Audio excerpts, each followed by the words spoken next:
In this video, we've compiled moments where the undercover boss got shocked and shuts down the entire store. Without further ado, let's get started.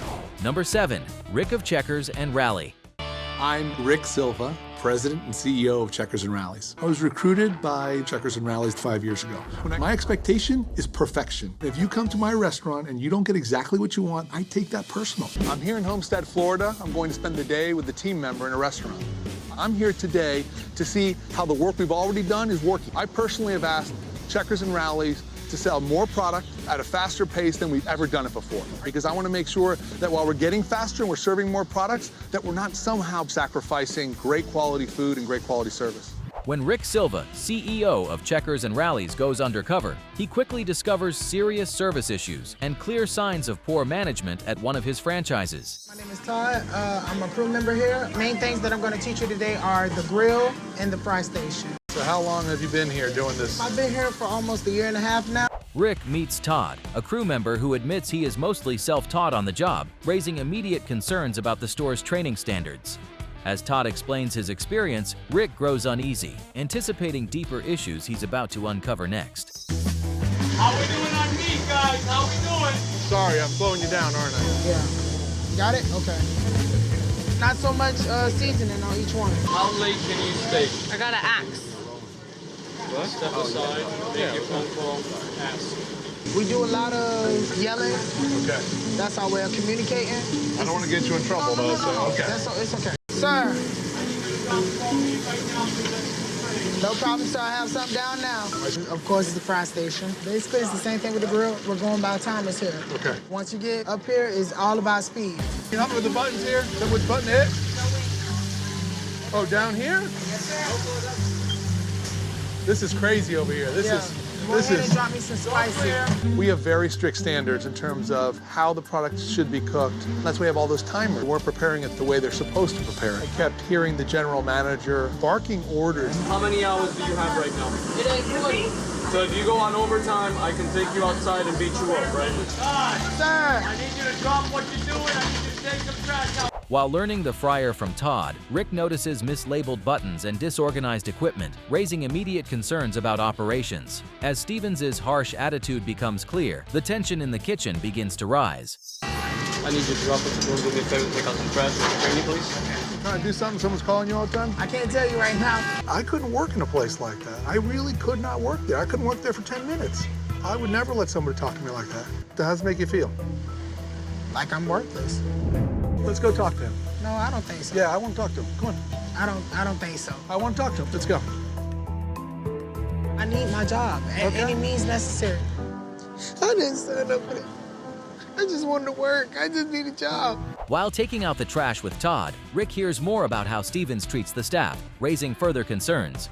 As the details come out, his frustration builds, suggesting the situation may be worse than expected. I'm going to talk to him. Give me his name. What's his name? His name is Stevens. Steven, is that your name, sir? Stevens, yes, sir. Can I talk to you for a second? Of course. What excuse is there to talk to people without being respectful to them? The first hour that you talk to me that way, I would leave. I wouldn't even leave my name tag in I would walk out the door and never come back. I came into this company just like you. Wanted to be nice, low tone. It doesn't work. Rick confronts Stevens about how he treats the employees, but Stevens pushes back, and the situation quickly escalates. Have you been in the fast food business before? No, I haven't. Have you any experience in the restaurant business? Actually, I do. I'll be honest with you. I do have experience. I'll tell you exactly. And guess what? I know the right way to do it, and I know the wrong way to do it. I'm CEO for this company. I know exactly what it takes to run a restaurant like this. And what I saw here today is completely the wrong way to do it. I guarantee you, half the people that came through this restaurant today didn't get hot product. They got lukewarm product. Right here, right now, we're gonna shut the restaurant down.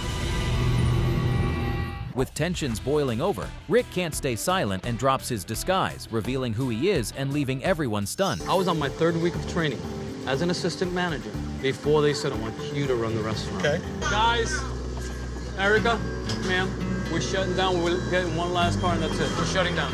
We're closed for tonight.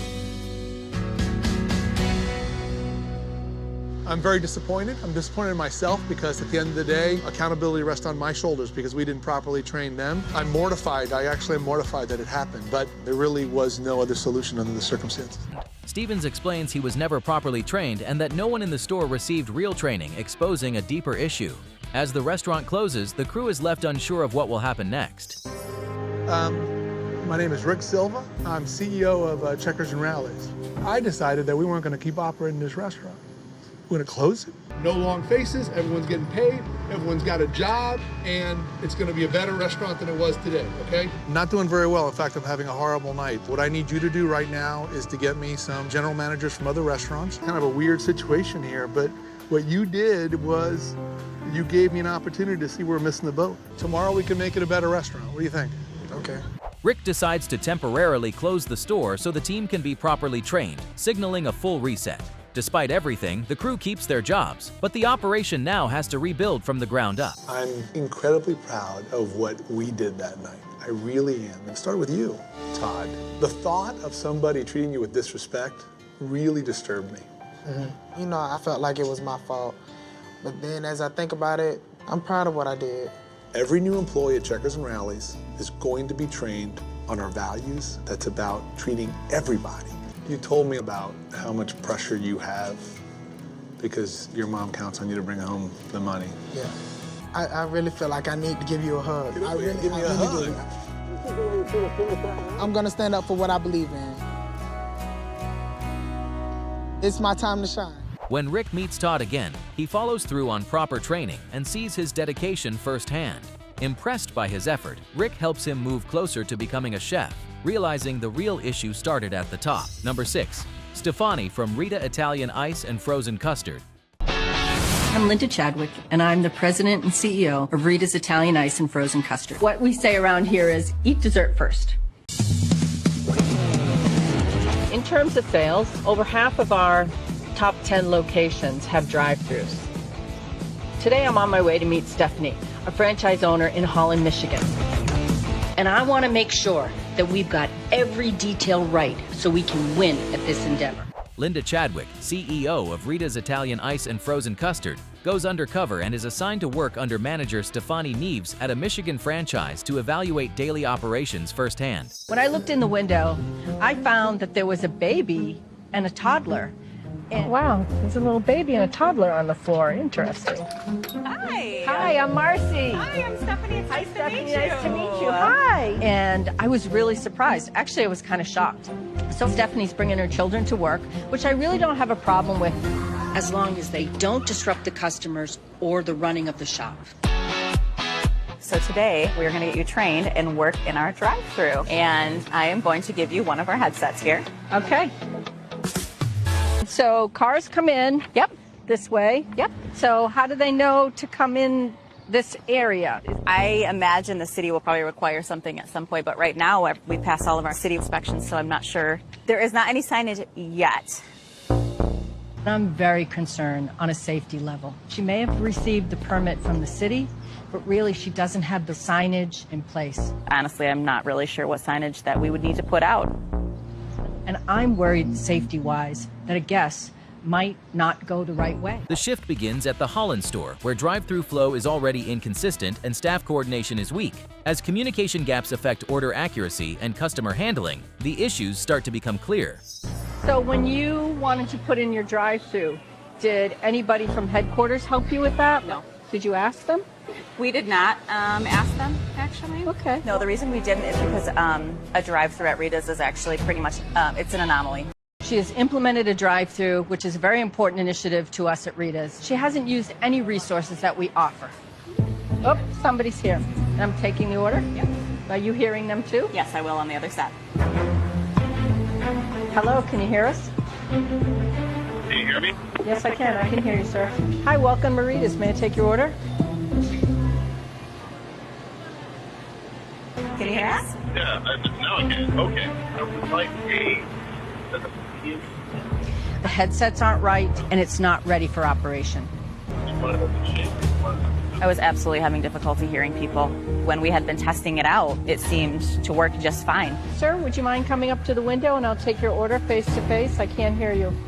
The drive-thru system begins to fail as headset issues interrupt communication, causing orders to be misheard and repeated. Despite the breakdown, the staff continues processing instead of stopping to fix the problem. It's getting pretty chaotic in there. Walking from the counter to the drive-thru window is far from ideal. Hi, 529 today. The children running back and forth, that's a very big safety concern for me. Order backlog builds as confusion spreads between stations, forcing employees to guess and repeat requests. As pressure mounts, throughput continues to slow. Can I get a gelati? What flavor? Hello? Hello, is that with vanilla, chocolate, or twist custard? Clearly, Stephanie is not ready for customer. And honestly, who would want to come back? Nice job handling the chaos of the drive-thru. I'm really more than disappointed. I'm quite angry. Is the drive-thru new? It is new. I need to break cover right now and shut down this drive-thru. We want to help our franchisees, but this situation, this has gone a little rogue. Can I have a word with you? Yeah, of course. Okay, let's go out here. And Stephanie and I need to have a conversation. The drive-thru operation needs to be shut down. The drive-thru stays active despite unresolved communication issues, with cars continuing to queue. Staff keep struggling with order clarity and coordination as the situation worsens. I wanted to talk to you a little bit because I wanted to share with you, and you're on Undercover Boss. Oh, okay. I'm Linda Chadwick, CEO of Rita's. No, you're not. Okay. I'm really not Marcy Morgan. I saw a few things today that are really concerning. We have to shut down the drive-thru. Not sure how I feel right now. I'm not sure if I'm annoyed or like shocked. It's just not safe for our guests. From a signage standpoint, we have to make sure that our guests know exactly how to get through drive-thru. Yes. Or what I am at the moment. I feel like it needs to like sink in for a hot second. The other issue is, I think your children are lovely. And I was a single parent for a long time. Sure. I know how hard it is. Yeah, I don't know. I don't know how to feel right now. I'm really worried about the kids back and forths in the dining room. Yeah, today was definitely a bit of a wild day. And the other thing is the headset issues that we experienced today. That's not right. I need to go back to headquarters, speak with the team, because clearly Stephanie has gone rogue. I really didn't expect the day to go like this. I really came here to see a drive-thru in action. I'm going back to headquarters and I'll be in touch. Okay. But that's not what happened. And that's unacceptable. Operations are halted as the drive-thru is shut down after conditions are deemed unmanageable and unsafe for continued service. Stephanie, I went undercover to really learn what was going on in our company. The issues really are that it's a hazard for the guests. Headsets are not proper. We don't have entrance and exit signs, and you're only open limited hours. Yeah, I would say that would be a fair representation. But I really didn't expect to shut down a drive-thru. Okay. Drive-thru is a very important initiative for me. And I feel that you didn't utilize the resources that were available. So I believe that there was brand damage done. Well, when I was Marcy, I asked you if you used any of the resources or worked with corporate. I don't think we completely went off on our own, really. And you actually said no. Okay. You like to do things your way, but in a brand, we can't have rogue behavior. But I totally get that drive-thru is new, and you are in a learning phase. So, I want to help you. I want to give you $25,000 to fix everything before you open again. I want to help you to be able to reopen the drive-thru. I do really appreciate the help. Really do. I want to see your business thrive. I really do. Me too. I desperately want that as well. If you're willing, I will personally mentor you. I'll give you my personal cell phone number, and I'm available to you to talk about anything. Working together, we can do this, but you can't go rogue. I promise I will not in the future. Am I going to lose my franchise?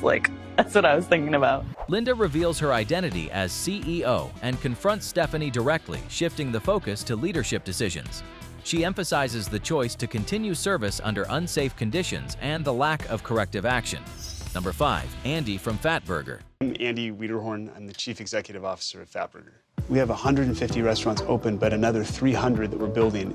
Andy Wiederhorn, CEO of Fatburger, goes undercover at the Mesa, Arizona location, which is already performing in the bottom tier of the system. He works alongside assistant manager Angelica, who is running day-to-day operations under franchise owner Marcus. I'm Myron, I am. Hi, my name's Angelica, I'm the assistant manager here at Fatburger. Let me go ahead and give you your uniform. Looking good. So I'm gonna show you around real quick about our fryer is that this side doesn't work. Absolutely can't use it. When Angelica was walking me around the restaurant, telling me about the different pieces of equipment that weren't working right. If you push on it, it turns off. Let go, keeps going. I don't really know. Right. They're just annoying little details that make that restaurant not quite as efficient, and it makes the job frustrating for the employee. Andy meets Angelica and begins working the shift as she explains she learned most of the job on her own. He quickly notices clear gaps in training and structure. So today I'm gonna start you on onion rings. With onion rings, you drop it in the basket. How long have you been here? 2.5 years. Actually, I think it's 2 years and 7 months this month. How about vacation stuff? You guys taking a vacation? Oh, no. Please. Not happening. We don't even know that word. Let's go see what cleaning tasks we can't get done since Awesome. It's going to be a little bit slow here.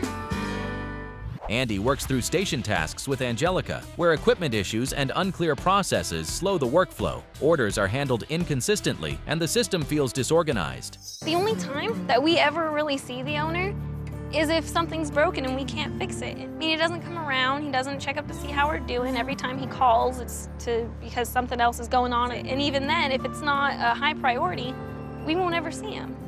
Also, like payroll, we're struggling so hard. By the time we get our paychecks, there's no money in the bank. But to hear how this franchise operator is having to hold a payroll check until it could clear the bank, who wants to come to work and have to deal with that? If you're gonna run a business, you gotta make sure you pay your employees. Sure. I mean, if you keep your employees happy, then the restaurant runs great. Angelica continues managing the floor under pressure as Andy watches mistakes and confusion stack up during peak hours. Tension in the service flow continues to rise. Obvious to me that I need to sit down with this franchisee and talk to him about how he's managing his relationships with his employees. This process has reminded me that our family business has an extended family. All right, teamwork. And that is our employees and our franchise partners. As CEO, it's my responsibility to make sure that that's happening. Andy pushes deeper into operations as Angelica's workload increases, trying to keep the store moving. He begins to realize the issues are system-wide, not just individual performance. Angelica reveals deeper issues, including financial instability and payroll concerns, raising serious red flags. Andy realizes the store is close to collapse if nothing changes. Angelica, you got it. I'm already gonna start crying. You shared with me that you got married recently. And so I'm gonna give you guys $10,000 for a honeymoon together. Holy crap. You told me that you want to go to nursing school. I'll help you figure out how to get through nursing school, and I'll take care of the tuition so you can live out your dream to become a nurse. It's something that I really want. And one of the things you shared with me was about employee recognition. I came to your store because I knew something was really wrong with it, and you told me that you didn't feel that you were appreciated. So hold on a second. Hi, can you come in? Marcus is the franchise owner for the store that you work for, your boss. I'd like you to tell Marcus what's on your mind here, because it's important to me that this problem gets solved. I feel that there is a lack for positive reinforcement, especially when we're short on equipment and things don't work out the way they're supposed to, and it's not recognized for customers to be upset at us because they don't know what's going on. It's frustrating because we want them to come back. I really feel like, you know, I wish I could do more for you. It's hard for an employee who's hourly to not get their paycheck. Marcus, I want to help you so this never happens again. One, you have some equipment that's broken in the Mesa store. Marcus, you came to me a year ago and were unable to pay your royalties as a franchisee. So one thing I want to do for you is to forgive that loan from the company to you. And I want you to take that money to try to right your ship and save these jobs and make payroll. I want a commitment from you that you're going to treat the employees better and you're going to recognize them and appreciate them for what they're doing for you also. These guys are everything. I mean, you know, a customer doesn't see you, they don't see me, and this is the brand right here. I look forward to your success. Andy ends the undercover shift and reveals himself as CEO, confronting franchise owner Marcus and ordering a full reset instead of closure. He forgives $50,000 to $75,000 in debt, funds equipment repairs, and enforces stricter standards as Angelica and the staff keep their jobs while the store is rebuilt. Number 4. Stephen of Diamond Resorts. I'm Stephen J. Klubeck, Chairman and CEO of Diamond Resorts International. We acquired Pacific Monarch Resorts because it gives us a tremendous West Coast presence now. I've only visited a couple of these properties in person. I'm going to ensure that this disguise won't look silly like the last time. When Stephen J. Klubeck, CEO of Diamond Resorts, goes undercover at Cabo Azul Resort and Spa, he sets out to see if the property that inspired his company still meets his standards. Nice to meet you. Nice to meet you, too. Do you want to come around this way? Sure. And what I'm looking for today is to make sure that all the training and the protocols that I have at other Diamond Resorts have started here and they're running smoothly. What's her name? Carolina? Oh, Carolina. Yeah, Carolina. Carolina. Let me just show you around. This is where we keep the filing for all of our guests. There are credit cards that we hold. And we need their credit card numbers to make the authorization. And the laws say that you can't keep credit card numbers. Well, I'm not aware or informed of that. That's directly for management, and I don't... Really? Yeah. As they begin working, Stephanie explains the check-in process and how guest information is handled, but something about the system immediately feels off. I was talking to her about the credit card number written down on the folio. But there are privacy laws on that. You're probably right. Diamond Resorts doesn't do that. That's not a policy we live within because what they're doing is wrong. And I'll deal with the credit card issue later. Tension builds as he notices credit card information being stored improperly, violating company standards. As he looks deeper, it becomes a serious issue. Here from the desktop, this is where we work. Sometimes it's a little bit slow, but Monarch Grand has a lot of different hotels. This is the one from Cabo Azul. They're the owners of the timeshare. He realizes Stephanie doesn't even know she's representing Diamond Resorts, exposing a major communication breakdown. As more issues surface, his frustration grows. I was just about to go over my bill. I thought that you might be interested in some of the discrepancies we come across. All these items that were not discounted because they didn't present the card ahead of time. It was very impossible for me to sit behind that desk hearing so many things that were wrong. I'm mortified. There were numerous discounts that should have been afforded. I was so upset that a guest was mistreated. The breaking point comes when billing errors and incorrect charges affecting guests are revealed. In that moment, he can no longer stay quiet. You're going to sit with me. I own this place, Stephen J. Klubeck. I own Diamond Resorts. I'm not happy. How can we make this mistake? It's because of the policy, sir. What policy? This is insane. I apologize.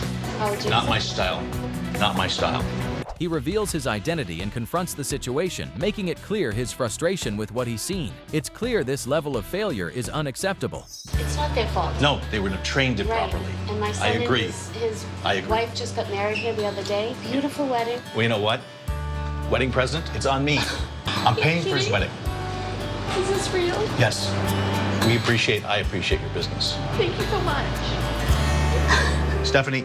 Yes. I wasn't trying to be hard with you, but I got so frustrated early on. I understand. I'm sorry. Okay? I am so disappointed. Everyone on this property should be trained to the Diamond level of standards, and they're not. This is not Stephanie's fault. There's a massive communication breakdown here. There's gonna be a transition, but I'm speeding up this transition a lot.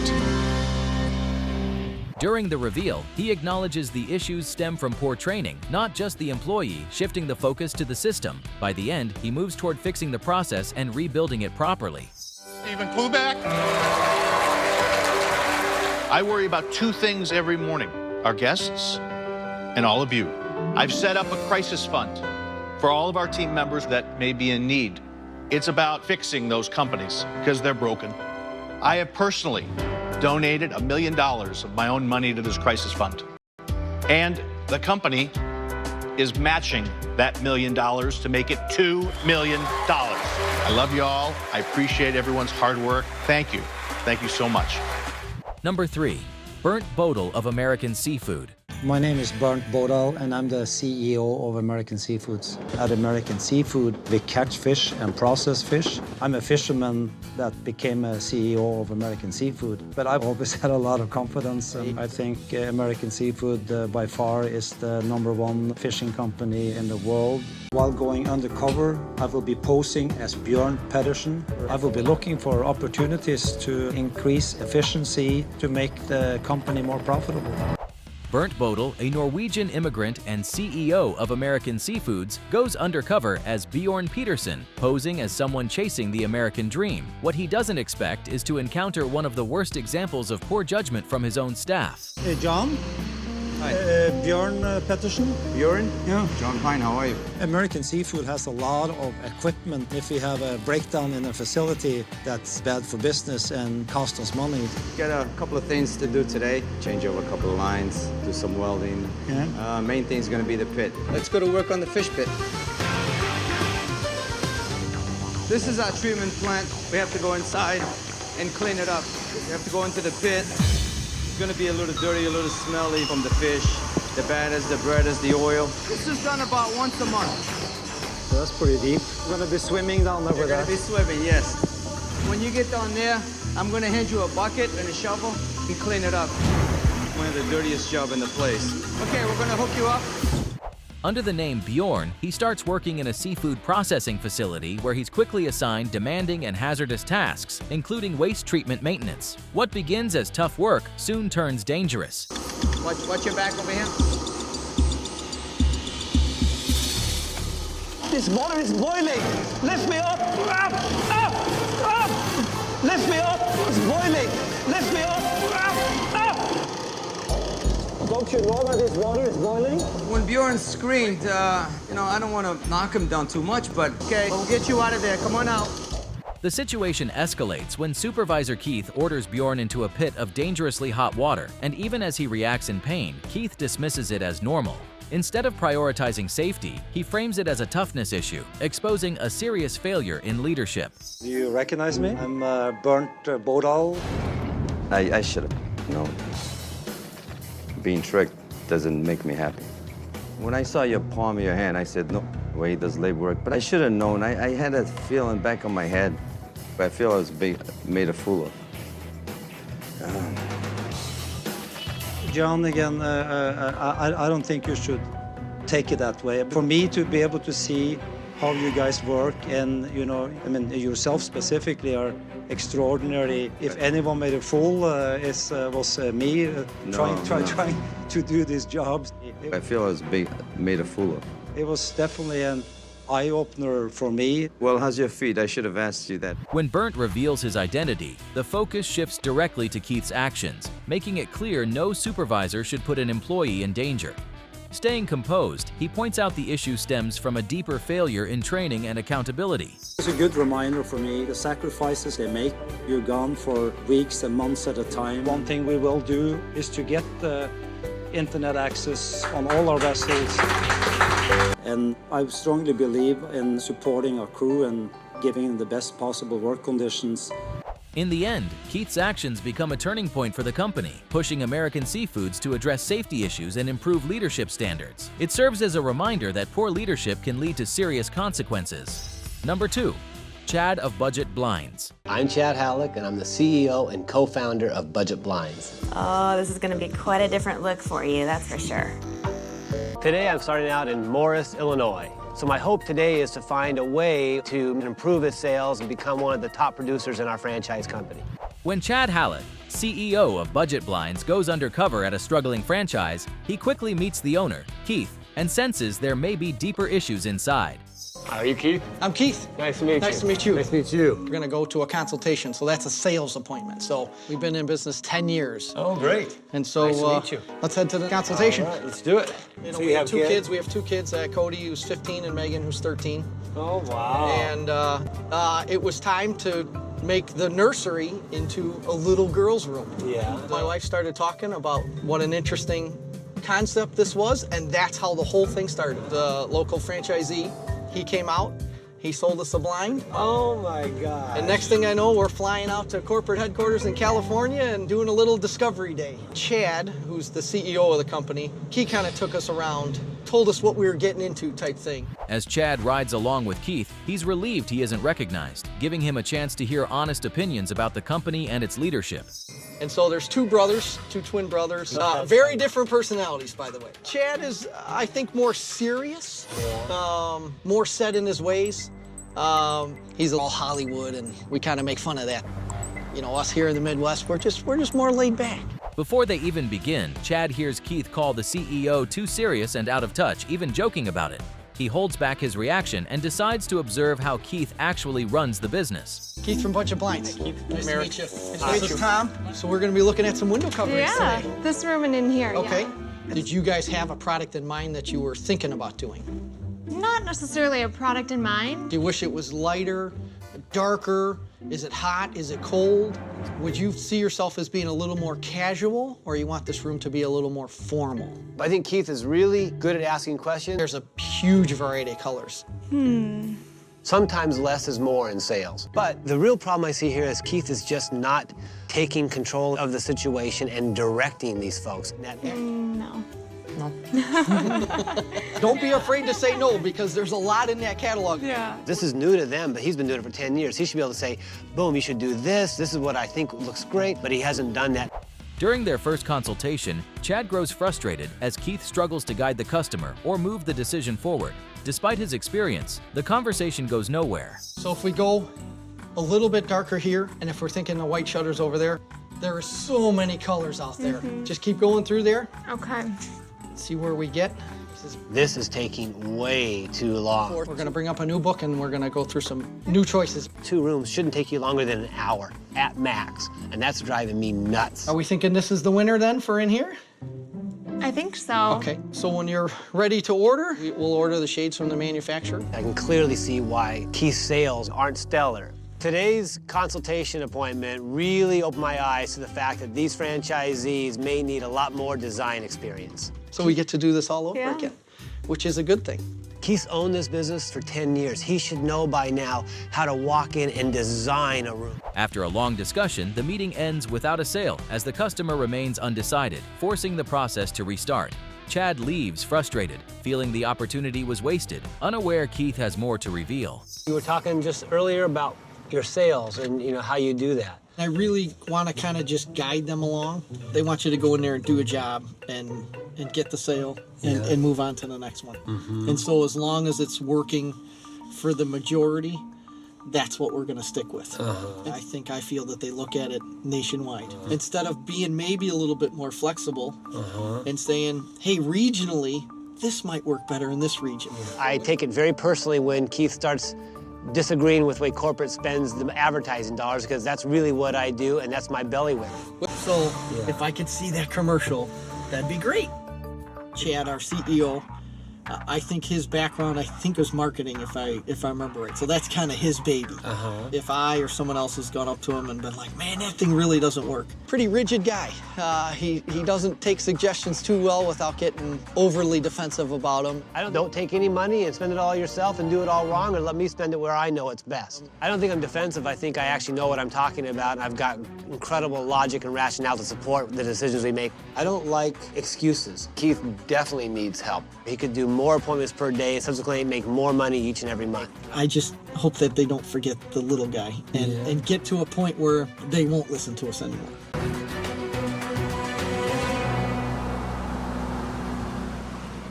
Chad listens as Keith complains about the company, including its marketing, unaware he's speaking to the CEO himself. Though frustrated, Chad stays quiet and chooses to hear him out. Hi, Maris. I'm Tom. I think you're training me today. It's nice to meet you. Nice to meet you, too. Sorry about the gloves. No, please. Absolutely. Put this in here. Here we are. So, if anything, just follow me and follow my lead. We'll unload everything out of the car. We'll knock on the door, introduce ourselves, go inside, and we take off our shoes. Got it? Will do. You got it. Perfect. Let's go. Hi. We are here to do your installation. I wanted to introduce you to Tom. He's going to be working with me today. Wonderful. Nice to meet you. Then I'll do the first installation, you'll watch me, and then you can do the next one. Do all the brackets first, and then we'll pop in the shades. Okay. So, Oops, sorry about that. so it's going to be a couple of inches in from the sides on both places. Tom, I want all my customers happy, so it's very important to me that everything fits perfectly. You know, I think this was Tom's first time working with a drill and some screws. I'll take the drill from you. In front of my own franchisee, I can't even screw a screw into the thing without dropping it. That was a little bit embarrassing. Would I see Tom as a budget-blind franchisee? Absolutely not. He just did not have it for me. He was just too quiet, too meek-mannered, and he just wasn't thinking fast enough. Chad visits another franchise and meets the owner, Maris, joining him on an installation job where mistakes are quickly pointed out. As they finish, Chad starts noticing the same issues emerging again. I will show you how I do some of my marketing. Okay. So what I do is I do direct marketing.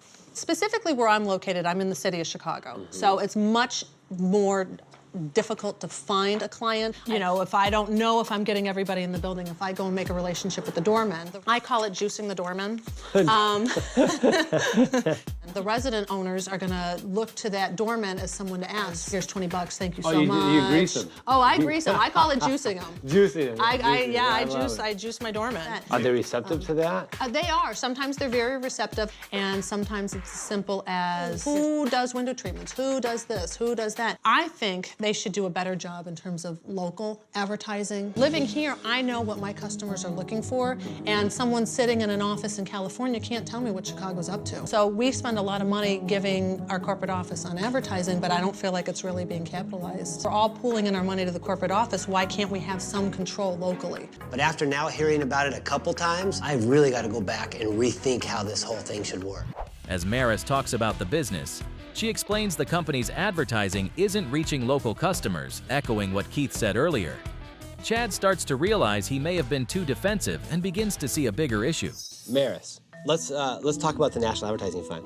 I'm going to make it a goal to make sure everybody knows clearly how those funds are being spent. Both you and another franchisee talked about this whole idea of a regional or local campaign. Yeah. And we're going to do a Chicago regional campaign.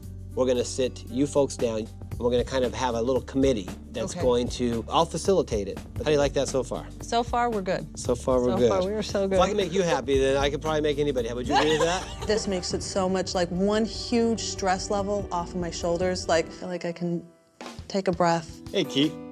You feel a little off guard right now? A little off guard, yes. I'm going to help you come up with a local marketing plan, and we're going to put $25,000 into it. Something else I noticed when we did that sales call together, and quite frankly, that just made the call take much longer than it should have. As you know, Brent's probably the best salesman we've got, right? And then I'm gonna facilitate it personally so that we can get everybody to land on an answer that we can actually execute. And since you're such a big fan of Brent's, I'm gonna actually send Brent out with you on a few sales calls. And I think you're gonna find that it really isn't that difficult to improve. I like that. During the reveal, Chad hears the franchise owner's honest feedback and takes it seriously, agreeing to rethink the company's marketing. In the end, he realizes some of the biggest issues may have started with him. Number 1, Stacy of Second Cup.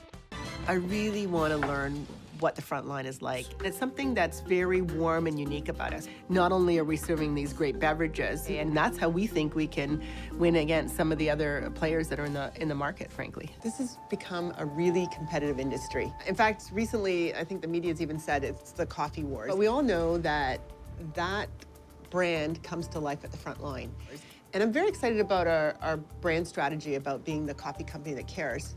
And so as a result, I've decided to go undercover for the next week. I will be in full disguise. I will be on the front lines and how we can help them be the absolute best they can be. When Stacy Mowbray, CEO of Second Cup, goes undercover, she sets out to see if the coffee company that cares rebrand is truly being followed.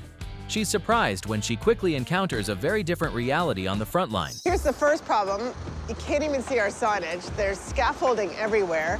This is not how we want to represent our brand. The sales are quite low here, and I need to figure out whether there's an operational issue here. Stacy Mowbray arrives at an underperforming Second Cup in Toronto's Queen West District and immediately senses something is off. With the signage blocked by scaffolding, she starts questioning whether the problems here can even be fixed. We're going to move to the espresso machine. Okay. This one is the espresso grinder. So I put it in, but it's not working. I'm old, treat me gentle, Treat me gentle. I want you to, when you push your double shot, to hold this. Okay, so it's not clicking into place. Yeah. It doesn't get... Yeah, it doesn't have that white stuff on it. Stacy meets the manager, Lynn, and begins training, but quickly runs into problems with a faulty espresso machine that leaks and won't lock properly. As the shift continues, Lynn reveals it's already become a safety concern for staff. It's very quiet in here. It's not very busy. I don't know why it's as slow as it is. Lynn's a manager on 2 stores, and that's fairly unusual. Even the scaffolding, I understand it's slower now than it was, but it still hadn't reached its potential, I don't think. Yeah. It's a challenge. It's a very slow cafe. The morale is very low here. So do you spend most time here? I try half and half. Is that hard to go? It is. What are you doing about the machines that aren't working? Or I've given home office a list of the things that need to be looked at because they're dealing with equipment that's not working. After I've put in a list of what I need, I have to wait for somebody to get back to me to let me know if it's going to happen or not. Lynn explains she's managing 2 locations just to keep things running, while the Queen West store struggles with low morale and broken equipment that hasn't been fixed. As more customers arrive, the problems begin to grow. And then I'm gonna go like this, gentle.